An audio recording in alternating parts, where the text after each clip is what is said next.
je raconte un souvenir romantique. Disons qu'il y en a eu plusieurs.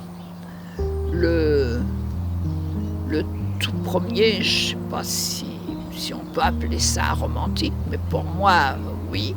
C'était la demande en mariage qui n'était vraiment pas comme tout le monde. Alain est rentré du travail. Il me dit, si on se mariait, allez hop, on va chercher les papiers en mairie et on se marie. Donc voilà, ça c'était un des plus beaux souvenirs.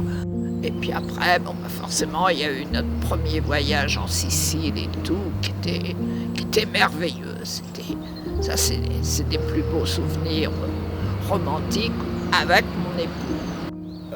En ce moment, une activité qui me détend. Disons que le plaisir, c'est déjà de venir à un repas partage, rencontrer du monde. En plus de ça, c'est 3 fois la semaine d'aller aider les enfants à faire leurs devoirs à l'école. Donc je me sens utile, ça me fait plaisir et puis ça me rend heureuse. Je raconte un événement heureux auquel je pense souvent.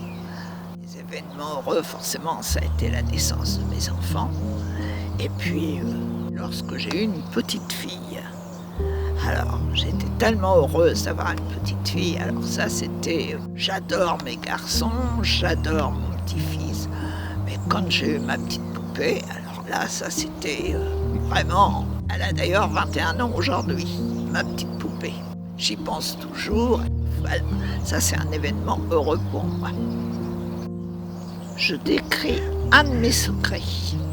Alors là, un de mes secrets, oui, on passe, parce que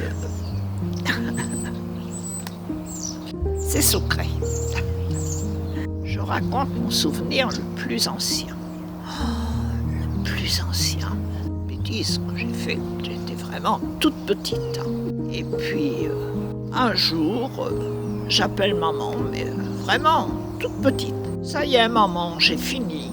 Maman arrive. J'avais pris la casserole, puisqu'à cette époque-là, on n'avait pas les cafetières électriques. J'avais pris le café, j'avais envie de faire mes gros besoins et j'étais toute contente parce que j'avais fait dans la casserole à café. Alors pour moi, c'était très bien. Voilà. Si tu as aimé, like et abonne-toi.